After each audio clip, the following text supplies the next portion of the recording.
I'm Mike Lanesman and welcome to another video tutorial. This video tutorial deals with the creation of a compound path.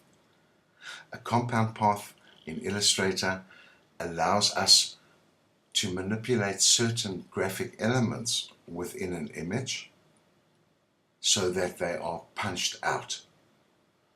This will be demonstrated right at the end of the video tutorial, but constant reference will be made to it. To illustrate this effect, we will be constructing our little rendition of an iPod shuffle, and it will be a simple use of shape tools to create it. To begin with, let's create a new document. We invoke the File menu, we select New. For this particular tutorial, I had selected an artboard with a width and a height of 200 millimeters. Let's construct the body of the iPod shuffle first. For that, we will select the rectangle tool, which is located in the toolbar. And we need to locate the center of this artboard. I think it cannot be overemphasized, the need for precision and accuracy, and everything remains uniform. How will we go about drawing this precisely from the center of the artboard out? We move the cursor around and we see the smart guides occasionally appear. Those are the green lines. Now, where I notice the center of the artboard, that is the center of the artboard. The little X to the bottom of the cursor, we're now getting closer to it. Placing the cursor on that X tells us in green that we are in fact in the center of the artboard. And in order to draw a constrained square from the center out, we will hold the Shift key, that will constrain it to a perfect square, and we will hold the Option key or the Alt key on a Windows PC. A combination of those two keys will draw the constrained square from the center out. Let's give it a fill. It's not going to match the exact color of the silver iPod shuffle, but an interesting place to look for extra swatches is under the Swatch Libraries menu. Many of the panels in Illustrator have libraries panels, libraries menus, and this in fact will be the Swatch Libraries menu icon. We pull down that list and we select Metal. We can now select a gray color. Let's select this metal color from the metal swatch library. We close that panel. We're now going to draw the inner jog or the control dial of the iPod shuffle. We will select the ellipse tool and we want to locate again in the center. Holding the Shift and the Option or the Alt key on the Windows PC, we will draw exactly from the center out. We're going to do the outer circle, and then we're simply going to come and draw a second one from the center out again. You will notice at the end of this tutorial, or very shortly, this center area will be the compound path. It will be cut out. To create the compound path, we simply use the black selection tool. Click and drag over all the shapes. Everything is selected, and we select from the Object menu, Compound Path, Make. The compound path implies that it has all been transformed into one object, but this area has now been knocked out. Let's construct the play buttons. Again, we will use simple shape tools. From the rectangle and the ellipse tool menu, we will select the Start tool. Clicking and dragging with the Start tool will draw a star.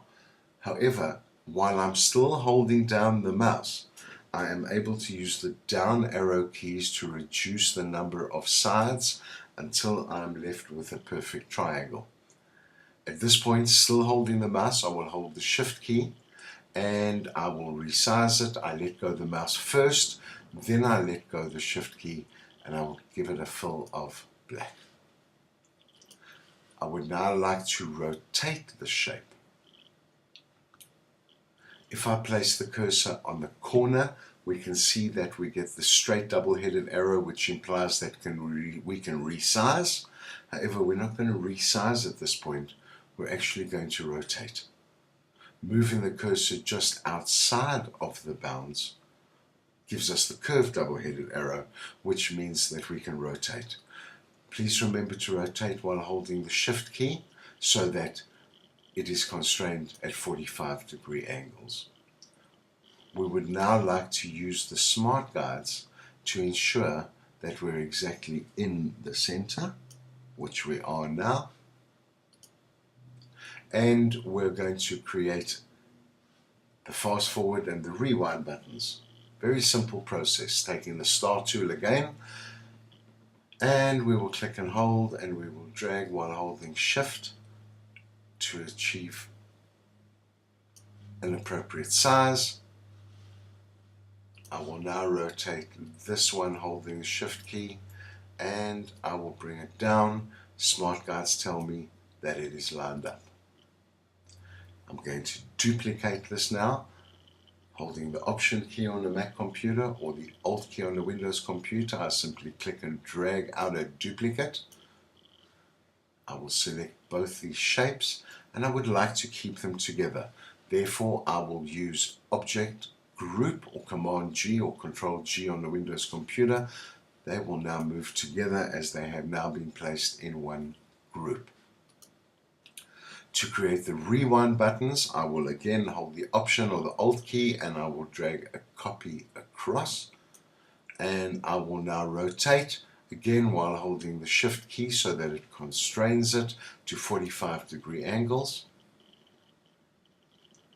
We can now construct the stop button, which we'll use the rectangle tool for.